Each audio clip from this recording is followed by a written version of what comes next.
Kalaiyarasi Radhika ma'am நடிச்சிருக்கிறாங்க lead ரோலில். நிறையா உங்கள் எல்லாருக்கும் பிடிச்ச ஆர்டிஸ்ட்கள் முனிஷ்காந்த், பாலசந்தன், அருள்தாஸ்னு, இன்னும் நிறைய ஆர்டிஸ்ட் ரேச்சல், ஜார்ஜ் மிரியான், சிங்கம்புலியானன் நிறைய பேர் நடிச்சிருக்காங்க. இது ஒரு ஜனரஞ்சகமான படம், எல்லா வயதினரும் பார்க்கணுன்னு ஆசைப்பட்டு எடுத்திருக்க படம். இது ஏன் முதல் ஷோ வந்து மதுரையில் பார்க்குறோன்னா, இந்த படத்தின் இயக்குனர் மதுரை மண்ணை சேர்ந்தவர், மதுரை மண்ணின் மைந்தன் அவர். ஸோ அவருடைய ஊரில் இந்த ஏரியாவில் தான் அவர் பிறந்தது வளர்ந்தது எல்லாம் அடுத்த தெரு தான் இல்லையா? அடுத்த தெரு தான். ஸோ இந்த ஏரியாவிலேருந்து இங்கேருந்து வந்த ஒரு இயக்குனர். ஸோ அவருடைய ஊரில் அவருடைய இடத்துல இந்த படம், அவர் இந்த மண்ணின் மகன், நான் மாப்பிள்ளை இந்த மண்ணுக்கு. ஸோ மதுரையில் இந்த படத்தை பார்க்கணுன்றதுக்காக தான் இங்கே வந்திருக்கிறோம். ரொம்ப சூப்பராக இருந்தது. என்னென்னா சின்ன சின்ன இடங்களை கூட ரொம்ப அழகாக சிரித்து ரசிக்கிறாங்க.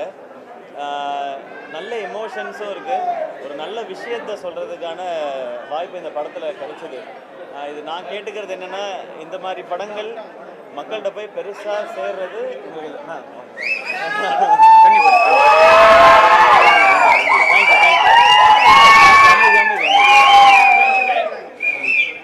இந்த மாதிரி படம் மக்கள்கிட்ட போய் சேர்றது உங்கள் கையில் தான் இருக்குது. நீங்கள் எல்லாருமே பாருங்கள், உங்கள் ஃபேமிலியோடு பாருங்கள், உங்களுக்கு ரொம்ப ரொம்ப பிடிக்கும். நீங்கள் அதை கொண்டு போய் எவ்வளோ பேர்ட்ட சேர்க்க முடியுமோ சேருங்க. இது ரொம்ப திருப்தியான படமாக இருக்குன்னு பார்க்குற எல்லாருமே சொல்கிறாங்க. இந்த பாராட்டு தான் இன்னும் பெரிய திருப்தி கொடுக்குது. ரொம்ப இதுக்கப்புறம் இந்த நிகழ்வுக்கு அப்புறம் நான் பின்னாடி இருந்துக்கிறேன், இவங்க எல்லாரும் தான் முன்னாடி இருக்கணும். அவங்க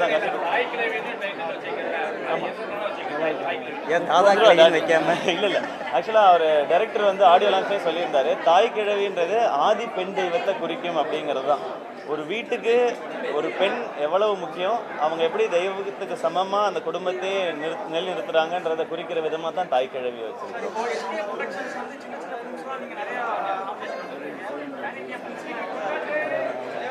பேன் இண்டியான்றது ஒரு கதை, அது போய் ரீச் ஆகி ஹிட் ஆச்சுன்னா தான் பேன். இப்போ இந்த ஐடியா எடுத்துக்கிட்டிங்கன்னா, எனக்கு தெரிஞ்சு குடும்பத்தை இழுத்து பிடிச்சி, அதாவது காலேஜுக்கு போகாமல் பெரிய பட்டப்படிப்பு படிக்காமல் ஆனால் குடும்ப நிர்வாகத்தை பார்த்து அந்த குடும்பத்தை நிலைநிறுத்துகிற பெண்கள் எனக்கு தெரிஞ்சு இந்தியா முழுக்க இருக்கிறாங்கன்னு நினைக்கிறேன்.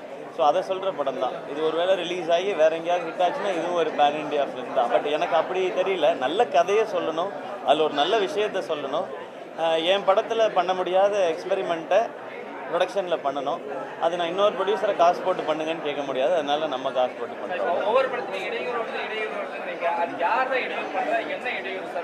அதான் இப்போ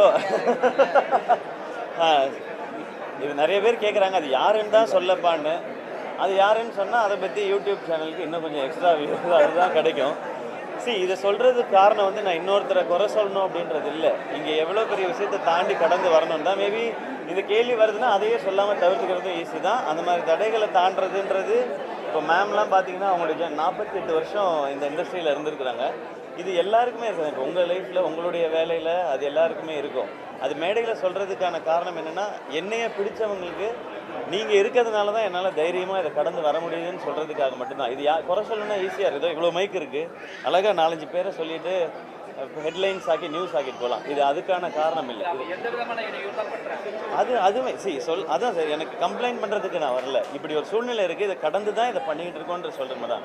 இது எங்கேயோ பார்க்குறவங்களுக்கு எல்லாருக்குமே இது இருக்கா, அப்போ அதை கடந்து அவங்க போகிற மாதிரி நம்மளும் போகலாமான்ட்டு என்னை ரசிக்கிறவங்க யாராவது 4 பேருக்கு அது பாசிட்டிவாக இருந்தால் போதுமானது. பண்ணலாம் இல்லை, அப்படி எல்லாரையும் பிடிச்சிட்டா எல்லாருக்கும் மன தேவையும் இல்லாமல் போய்டும், மோனோபலியும் ஆகிடக்கூடாது இல்லையா? ஸோ கொஞ்சம் எவ்வளோ பேருக்கு பிடிக்க வைக்கிறோன்றது தான் நம்ம சினிமாவில் இருக்கிற. நான் எப்பவுமே அப்படி தான் பார்ப்பேன். இப்போ உள்ள 500 பேர் படம் பார்த்தாங்க, இதில் ஒரு 400 பேரை தாண்டி படம் பிடிச்சிருச்சுன்னா அது பிளாக் பஸ்டர் படம். ஸோ அதுதான் பிளாக் பஸ்டர். நன்றி மக்கள் அப்படி. ஸோ இது மட்டும் தான் நான் பார்க்குறேன். 500க்கு 500ஐயும் பிடிக்க வைக்கின்றது ரொம்ப ரொம்ப கஷ்டமான விஷயம். அதுக்கு முயற்சி செஞ்சுக்கிட்டே தான் இருக்கிறோம்.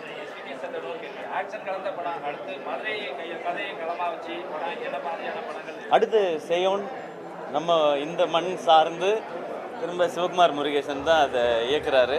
ஸோ கண்டிப்பாக இங்கே எல்லாரும் இந்த மண்ணில் என்னெல்லாம் ரசிச்சிருக்கீங்களோ அதெல்லாம் அந்த படத்தில் காட்டுறதுக்கு நிச்சயமாக முயற்சி.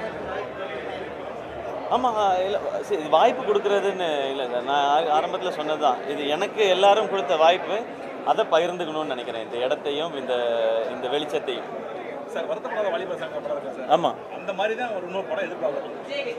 அந்த மாதிரி யாராவது சொன்னாங்கன்னா நல்லாயிருக்கும். நானும் அதுக்கு காத்திருக்கேன். நீங்களே பண்ணலாம் எஸ்கே ப்ரொடக்ஷன்ல. நான் ப்ரொடக்ஷனாக பண்ணுறது கிடையாது, கதை எழுதணும். இது அவர்கிட்ட தான் கேட்கணும், நீங்கள் பண்ணி கொடுங்க.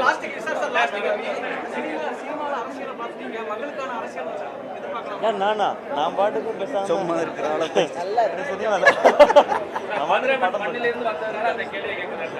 படம் பண்ணுவோம். இப்போ படங்கள்ல எல்லாருமே அரசியல் பேசிட்டு தான் இருக்கும். நீ நான் இப்போ எந்த படம் பண்ணாலுமே இது இதுக்கான படம் இதுக்கான படம்னு சொல்லிட்டே தான் இருக்கேன். படத்துக்குள்ள அரசியல் பேசணும் தவிர எனக்கு அதை பற்றி தெரியாது. நான் நடிகனா நல்ல நடிகனாக இருக்கணும்னு நினைக்கிறேன், தயாரிப்பாளர் நல்ல தயாரிப்பாளராக இருக்கணும்னு நினைக்கிறேன். அது முடிஞ்ச அளவுக்கு நல்ல குடிமகனாகவும் நல்ல மகனாகவும் நல்ல கணவனாகவும் நல்ல அப்பாவும் இருந்துட்டேன்னா சூப்பர் நினைக்கிறேன். அப்படிலாம் இல்லை சார், அது ரெண்டுமே எல்லா காலகட்டத்திலையுமே இருந்துகிட்டே இருக்குது. அது ரெண்டும் எனக்கு தெரிஞ்சுப்பீங்க, அது தப்பும் கிடையாது. அரசியல் பேசுகிறது தான் நம்ம சொசைட்டி, அதோட ரிஃப்ளெக்ஷனாக தான் சினிமா இருக்குது. நம்ம ரொம்ப சந்தோஷப்பட வேண்டிய விஷயம், தமிழ் சினிமாவில் நம்ம சமூகத்தில் இருக்கிற விஷயங்களை தைரியமாக சொல்கிறதுக்கான சூழல் இருக்குது. நான் எல்லா தரப்பான கருத்துக்களையும் சொல்கிறேன். அதனால் அது எப்போவுமே இருந்துகிட்ருக்கோம். அது சரி தப்பு அப்படின்றத நீங்கள் சொல்லிக்கிட்டே இருங்க. அதை வச்சு நாங்கள் சரியானதையும் சொல்லணும்னு நினைப்போம், தப்பானதை திருத்திக்குவோம். நான் எப்போவுமே தான் சொன்னேன், நான் எல்லாருக்கும் அதை சொல்லிக்கிட்டே இருப்பேன். நான் என்னை சப்போர்ட் பண்ணுற எல்லாரை பற்றியும் நான் எல்லா தருணத்துலையும், இப்போது இந்த தாய்க்கிழவி படம் வரைக்கும் ஃபஸ்ட்டு கமல் சார் இந்த படம் பார்த்துட்டு அவங்க பயங்கரமாக அப்ரிஷியேட் பண்ணாங்க. சூப்பர் ஸ்டார் ரஜினி சார் வந்து ஃபோன் பண்ணி எங்கள் எல்லாத்தையுமே பேசினாங்க படம் பார்த்துட்டு. சூர்யா சார் ஜோதிகா மேம் வந்து ரிவ்யூக்கே வந்திருந்தாங்க. இன்னும் அதுக்கப்புறம் நேற்று வந்து இப்போது இருக்கிற ஹீரோஸ் எல்லாம் ரியோ, மணிகண்டன் எல்லாருமே வந்து பேசினாங்க. எனக்கு சப்போர்ட்டாக இருக்கிற எல்லாரையும் நான் இந்த இடத்துல நான் விட்டு கொடுத்ததே கிடையாது. தவிர்க்க முடியாத தம்ப்நெயில்ஸ், கலக்கலான கண்டென்ட்ஸ், சினிமாவும் சீரியஸ் பிரச்சனைகளும், பல வருடங்கள் இடைவெளிக்கு பிறகு இந்த படத்துல ஒரு கலகலப்பும் கைகலப்பும், me too love you thank you அவர்களை மாஸ் ஏத்துறது போயிட்டே தான் இருக்காரே தவிர பிரேக்கே இல்லாமல் பிரேக்கிங் நியூஸ் சொல்லும் தந்தி டிவி ஆப். இன்ஸ்டா தலைமுறை வரை இறங்கி அடிக்கும் தந்தி டிவியின் டிஜிட்டல் எக்ஸ்க்ளூசிவ். அது தண்ணிக்குள்ள போகும்போது ஹேங் ஆயிடுச்சு. உங்களுக்கு விஜய் சார் எந்த அளவுக்கு ரொம்ப பிடிக்கும்? Of course, Malayalis are huge Vijay sir fans. ரெண்டு பேருமே ரொம்ப பிடிக்கும் எனக்கு. தந்தி டிவி ஆப்பை இலவசமா டவுன்லோட் செய்யுங்க, ஃபாலோ பண்ணுங்க, சப்ஸ்கிரைப் பண்ணுங்க, என்ஜாய் பண்ணுங்க.